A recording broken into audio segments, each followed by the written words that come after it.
Bismillahirrahmanirrahim. Assalamualaikum warahmatullahi wabarakatuh. Sobat sekalian, alhamdulillah kita jumpa lagi di channel Ustadz Demokrasi. Sobat sekalian, luar biasa. Seperti yang saya janjikan bahwa hari ini adalah kami melakukan roadshow. Jadi sekarang ini saya lagi sedang berada di Makassar untuk memotret aspirasi dari Makassar berkaitan dengan amandemen Undang-Undang Dasar 45 yang sekarang ini sedang lagi hangat diperbincangkan di Jakarta. Sobat sekalian, untuk sekarang ini pada edisi yang pertama sekarang ini adalah kami akan mendiskusikan berkaitan dengan aspirasi dari Suara Makassar dengan menghadirkan dua sosok ini luar biasa. Jadi satu dari mahasiswa, satu dari NGO.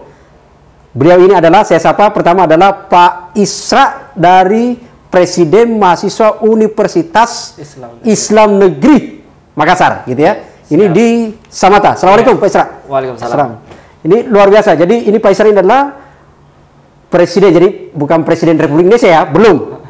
Jadi kalau ada 10 periode presiden Republik Indonesia, bisa-bisa beliau tidak punya kesempatan jadi presiden Republik Indonesia gitu ya. Ini saya sama Pak Isra sekarang. Lalu yang kedua adalah saya sama Pak Herman. Pak Herman ini adalah dari NGO, dari Komite Pemantau Legislatif. Saya sama Pak Herman. Assalamualaikum warahmatullahi wabarakatuh. Ya, sobat sekalian, alhamdulillah seperti yang selama ini kita dalam rubrik mengaji untuk demokrasi, kita sudah ada beberapa episode dan yang saya janjikan adalah sekarang kita akan memotret aspirasi dari berbagai daerah. Kita akan lihat apa sebenarnya pandangan mereka berkaitan dengan amandemen Undang-Undang 45 yang sedang lagi gencar-gencarnya didiskusikan, belum dimulai, tapi nyatanya sepertinya hampir tidak ada yang bisa membendung gitu ya.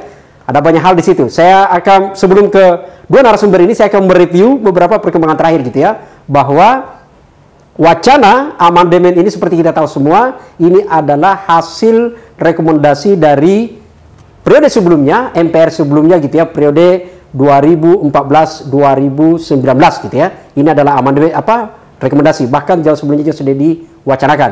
Yang kedua adalah ada hal yang lebih menarik, karena ternyata di periode 2014-2019 ini tidak digubris, belum disentuh. Yang sebenarnya adalah rekomendasi 2009-2014. Saat itu belum ada pandemi, tapi tidak disentuh. Kita walau-walam.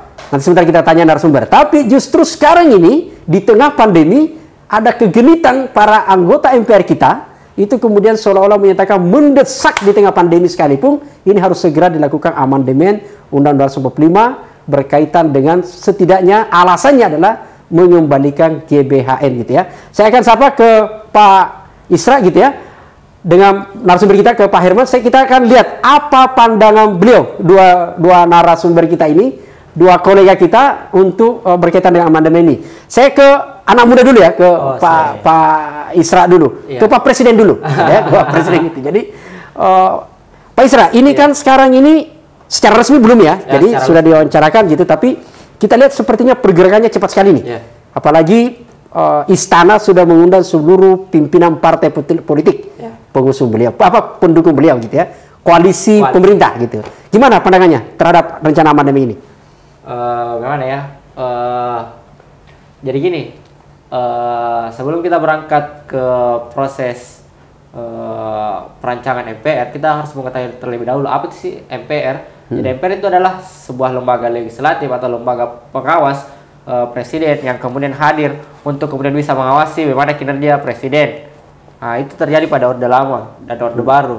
Dan itu yang kemudian mengakibatkan runtuhnya rezim dari Pak Soekarno dan Pak Gus Dur. Nah, itu kan menjadi wacana yang sangat hangat untuk belakangan ini, yang kemudian muncul di tengah masyarakat ini. Lantas yang menjadi pertanyaan saya, apa sih urgensi dari dari rekomendasi dari MPR periode 2014 sampai 2019 yang mengakibatkan 2009 ke 2014 itu 2009-2014 yang mengakibatkan bisa saja terjadi 3 periode dari Jokowi dan kemudian pemilihan untuk presiden itu cuma dilakukan oleh parlemen saja, cuma representatif dari masyarakat yaitu MPR. Maka dari itu saya sangat tidak setuju dengan adanya wacana seperti ini. Maksud saya begini, pun hari ini Indonesia masih berkiblat kepada Amerika untuk kemudian bisa bagaimana Indonesia menjadi negara yang demokrasi. Dalam artian one man one vote. Tetapi hari ini jika ada wacana seperti itu kemudian bisa apa ya, bisa melancarkan segelintir orang atau sekelompok orang yang kemudian mementingkan kelompoknya tersendiri tanpa ada pertimbangan dari masyarakat. Sehingga maka dari artinya amandemen ini kemungkinan besar itu akan mengembalikan sistem pemilihan presiden yang dulu saya ini ikut memilih, kan sudah memilih juga kan? Tapi kemudian ternyata nanti akan diambil alih hanya oleh segelintir orang gitu ya. Segelintir orang. Itu kemungkinan terjadi gitu ya di amandemen. Kemungkinannya besar sekali sebenarnya. Itu membacanya karena apa tuh? Ya, pertama karena merujuk pada Orde Lama yang kemudian diruntuhkannya rezim Soekarno, sehingga pada saat itu rezim Orde Lama itu kemudian runtuh, diakibatkan karena pemilihan yang dilakukan oleh beberapa orang saja, tidak melibatkan oleh masyarakat umum. Tapi teman-teman dari dari mahasiswa sendiri, misalnya UIN gitu ya, wacana apa, pernah enggak misalnya bertemu dengan teman-teman dari wakil rakyat kita gitu ya? Pernah enggak datang melakukan sosialisasi bahwa ya kalau ini, atau pada saat pemilu dulu ada enggak orang yang pernah menyebut bahwa kalau saya akan terpilih saya akan amandemen? Pernah enggak mendengar itu atau? Belum pernah, cuman untuk membuat suatu kegiatan untuk melibatkan mereka, dalam artian melibatkan mereka untuk bagaimana caranya nih pihak tertentu itu kemudian bisa mendapatkan elektabilitas dan kemudian mendapatkan suara dari masyarakat. Cuman membuat apa ya, suatu kegiatan memberikan empati untuk masyarakat. Jadi selebihnya tidak ada proses apa ya, dialog yang interaktif antara wakil rakyat dengan rakyat yang kemudian membicarakan tentang proses amandemen. Tidak ada sama sekali. Tidak pernah ya. Jadi tidak pernah. Artinya aspirasi sekarang ini adalah itu bukan aspirasi dari publik. Bukan. Ini adalah aspirasi elit gitu ya. Yang ini apalagi dilakukan di tengah. Pak Herman, ini apa yang terjadi sebenarnya? Kita punya catatan bahwa pada saat desakan publik untuk amandemen undang-undang pemilu, undang-undang pilkada, itu kemudian pemerintah, DPR kemudian bersama pemerintah itu menolak gitu ya, menghentikan dengan alasan pandemi. Tapi kan pandemi ini masih ada nih.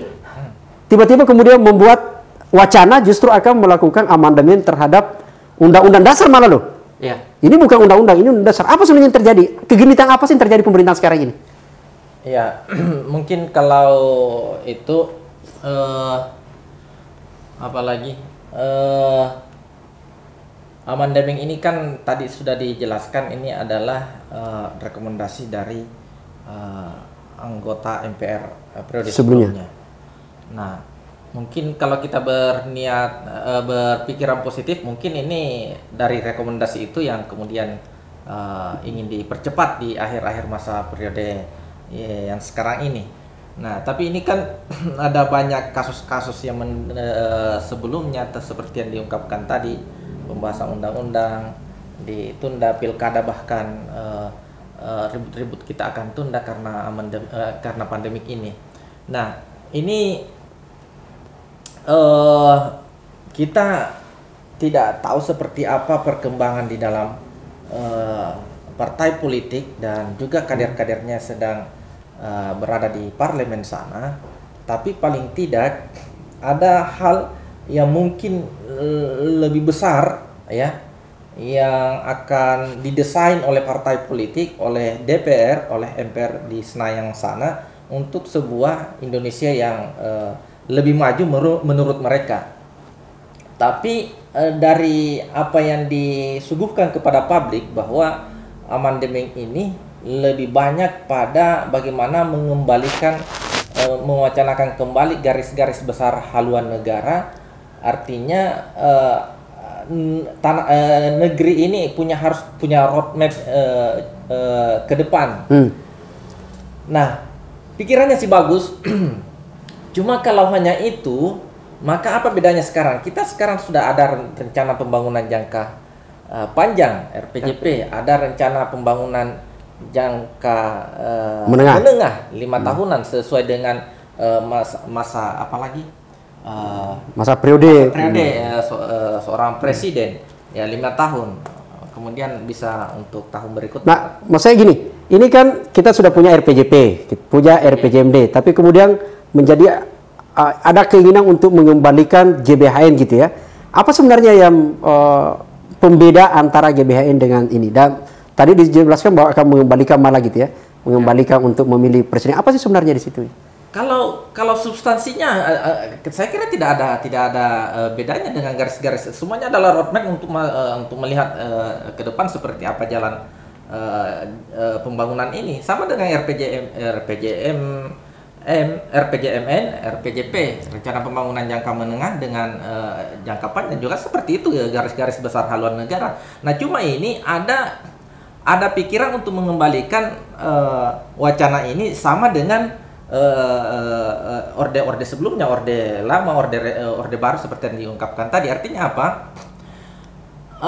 Kalau ini terjadi, bukan hanya itu yang akan dibahas, tapi bisa lebih jauh dari itu. Bisa mengembalikan, misalnya kekuasaan MPR itu bukan lagi sebagai lembaga tinggi negara, tapi kembali menjadi lembaga tertinggi negara dan kembali lagi. Misalnya presiden dipilih oleh MPR, ya. Nah, kemungkinan besar itu bisa ke sana. Garis-garis besar haluan negara itu kemudian didesain oleh MPR dan pemilihan seorang presiden di MPR, dan tidak lagi jadi seperti yang diungkapkan oleh para pakar, demokrasi kita kembali kepada demokrasi institusional, bukan demokrasi konstitusional dari rakyat, oleh rakyat dan untuk rakyat. Dan saya pikir ini besar sekali pengaruhnya, karena ini kan konstitusi yang akan diubah, Undang-Undang 45, bukan undang-undang, bukan sekedar undang-undang. Ya. Saya menganalogikan gini ya, saya di channel ini pernah saya juga membuat statement agak ini gitu ya. Saya nggak paham nih teman-teman di MPR gitu ya. Meskipun anggota MPR itu kan sebenarnya adalah anggota DPR dan anggota DPD gitu ya. Ketika mereka menyebut bahwa kita akan mempersempit betul, meyakinkan bahwa hanya mengamandemen berkaitan dengan GBHN gitu ya. Padahal justru itulah substansinya. Karena ketika mengembalikan GBHN berarti kan merubah mandataris kan, menjadikan MPR sebagai mandataris MPR. Tapi saya akan kembali ke teknis. Tadi Pak Isra menyatakan tidak pernah ada pertemuan. Kalau teman-teman di Pak Herman sendiri pernah tidak mendapatkan konfirmasi yang berkaitan bahwa ada sosialisasi berkaitan dengan rencana amandemen ini? Ini kan amandemen ini kita tangkap dari informasi-informasi ketika misalnya muncul wacana di publik soal pemilihan presiden 3 periode. Nah, kalau begitu harus diamandemen Undang-Undang 45. Nah, baru kemudian itu muncul, tapi tidak ada wacana yang sampai kepada publik, oh nanti kita akan mengamandemen Undang-Undang 45. Tidak ada yang seperti itu. Nanti belakangan itu kemudian muncul, dan apalagi sosialisasi kepada masyarakat. Ya, berkaitan dengan amandemen ini kan sebenarnya awalnya memang isunya adalah soal 3 periode. 3 periode itu kan kemudian diklarifikasi oleh presiden bahwa itu tidak ada 3 periode gitu ya. Tapi kemudian muncul bahwa masa jabatan diperpanjang gitu ya. Kemudian muncul tiba-tiba amandemen gitu ya. Nah, sebenarnya pertanyaan saya lagi yang terakhir ini adalah sebenarnya gagasan ini, katakanlah ini memang betul ada gitu ya, ada rekomendasi. Tapi yang genit untuk segera mempercepat, yang punya hasrat untuk mempercepat amandemen ini siapa sih sebenarnya, dan motifnya apa sih? Apa benar hanya untuk ini atau ada motif lain gitu loh? Pak Herman dulu atau Pak Isra? Oh, jadi apa ya, ini menurut pembacaan saya, ya. Misalnya sekarang bahwa di lembaga eksekutif ataupun lembaga legislatif itu dikuasai oleh koalisi Bapak Jokowi. Sehingga dalam tanda kutip ada sebuah kepentingan elit politik dalam tanda kutip koalisinya Pak Jokowi untuk kemudian bisa memperpanjang masa jabatan dari Pak Jokowi melalui amandemen ini. Melalui amandemen Undang-Undang 45. Berarti GBHN hanya motif saja, alasan gitu. Iya, sebuah alibi untuk kemudian bisa memperlancar kekuasaan supaya lebih lama lagi. Apa sih motifnya, kepentingan para pengusung Pak Jokowi itu untuk 3 periode? Memangnya harus Jokowi lagi atau ada orang lain yang akan disetap gitu? Ya, apa ya, saya tidak tahu bagaimana kepentingan elit politik, tapi ini menurut pembacaan saya. Bagaimana kemudian hari ini elit politik itu kemudian mewacanakan untuk kemudian mengamandemen Undang-Undang 45 agar ceritanya Pak Jokowi ataupun siapapun itu yang dalam artian di koalisinya bisa lebih memperpanjang nafasnya di oligarki. Maka dari itu saya rasa ini sudah tidak berasaskan demokrasi, tidak melibatkan masyarakat, tidak melibatkan. Emang apa sih enaknya itu jadi presidennya? Ya, katanya nggak ada enaknya. Memang semua tidak ada nunya, semua jelek itu bagi orang lain katanya gitu ya. Maksudnya kan apa yang menurut akal sehat pun masyarakat sudah tidak sepakat dan tidak sepaham dengan wacana seperti ini. Maka dari itu saya berharap besarlah agar para oligarki, para pejabat-pejabat publik itu kemudian bisa menghentikan wacana-wacana seperti ini. Saya setuju itu, apalagi di tengah pandemi ya, gitu. Harusnya fokus. Nah, saya ke Pak Herman itu terakhir Pak ini ya, berkaitan dengan isu ini kan tadi Pak Isra menyatakan bahwa amandemen ini GBHN hanya motif, hanya alasan gitu ya, yang kemudian Pak Herman menyebut akan mengembalikan menjadi pemilihan presiden itu akan diambil alih oleh MPR. Sebenarnya apa sih untung ruginya gitu ya? Untung rugi kalau kemudian ini diambil alih oleh MPR. Dari sisi konstitusi ya, diambil alih oleh MPR untuk kemudian pemilihan presiden itu. Ya, ini kan mencederai lagi demokrasi kita. Kita sudah berdarah-darah di masa reformasi untuk mengembalikan kedaulatan di tangan rakyat ini dengan pemilihan langsung. Kemudian ini akan dikembalikan. Artinya gagasan ini sebenarnya adalah kembali ke apalagi Orde Baru. Gagasan reformasi, salah satu agenda reformasi ya, kemudian muncul pada tahun 1998 itu kan bagaimana mengubah 5 paket undang-undang politik, termasuk salah satunya di dalamnya adalah soal pemilu misalnya. Nah, di mana pemilihan umum ini harus dari rakyat, oleh rakyat, untuk rakyat secara murni, tidak lagi melalui perwakilan. Nah, kita sudah lakukan ini meskipun orang mengatakan ini ada banyak kos politik ya, anggaran dan seterusnya, konflik horizontal bisa banyak yang terjadi di daerah-daerah, tapi ini adalah di sisi lain harus ada penegakan hukum ya. Itu adalah riak-riak faktor-faktor negatif yang terjadi ketika konstitusi ini kita akan tegakkan, dan itu saya kira itu yang harus kita hilangkan. Bukan berarti konstitusi kita menjadi demokrasi kita mundur untuk kemudian kembali ke pemilihan secara perwakilan. Oke, terakhir sekali, makasih. Terakhir kali ini adalah berkaitan dengan teman-teman kan tidak setuju nih, tidak pernah ditanya bahwa kita akan amandemen, tidak pernah ada aspirasi, tidak pernah, jangan ditanya, memang nggak pernah bertemu dan tidak tahu nomornya anggota DPR kan? Tahu nggak? Ada nggak tahu anggota DPR, anggota MPR? Gitu, ya. Udah lah ya gitu ya, udahlah kita anggaplah kita tahu, bagaimanapun dia sudah dilantik gitu ya. Tapi pertanyaan saya sederhana adalah apa yang harus dilakukan oleh masyarakat, terutama teman-teman dari mahasiswa, dari NGO, untuk bisa kemudian menyatakan bahwa hentikan sekarang ini pembahasan karena kita akan fokus pada pandemi. Apa yang harus dilakukan? Meskipun kita tidak anti pada amandemen gitu ya, tapi momen dan isunya tidak tepat. Gitu. Apa yang harus kita, pandangannya, apa yang harus kita lakukan sekarang ini? Kalau saya pribadi sih, teman-teman masih tetap sepakat dan tetap turun ke jalan apabila proses amandemen ini bakalan segera turun ke jalan atau presiden yang diturunkan nih atau DPR? Turun ke jalan, turun ke jalan, kemudian meriakkan, kemudian untuk tidak. Ini harus jelas siapa yang turun ya. Mahasiswa turun ke jalan ya, gitu. Mahasiswa turun ke jalan karena kita sudah beberapa kali kecolongan dari Omnibus Law, kemudian tentang RUKP, RKUHP, kita sudah kecolongan. Maksudnya sudah 2 kali kita kecolongan. Jangan sampai proses amandemen kali ini itu kemudian kita lagi kecolongan. Kita masih memantau dan melihat perkembangan situasi hari ini. Apakah MPR masih tetap bersikukuh untuk kemudian melegalkan proses amandemen ini, karena kami sebagai teman-teman mahasiswa, sebagai lembaga kemahasiswaan masih tetap percaya bahwasanya kekuasaan berada di tangan rakyat. Kalau saya gitu. Pak Herman gimana? Ya, saya kira tidak ada urgensinya untuk amandemen di saat sekarang ini ya. Atau jangan-jangan mau berbohong lagi. Misalnya kan dia sudah menyatakan kami tidak mau jadi 3 periode kan? Tapi tiba-tiba ini MPR, DPR melakukan amandemen. Oh, bisa aja 3 periode. Ini kan MPR sudah bisa 3 periode ya. Kita lanjut lagi periode yang ketiga. Kan bukan saya yang mau, tapi kan partai yang mengusung saya gitu ya.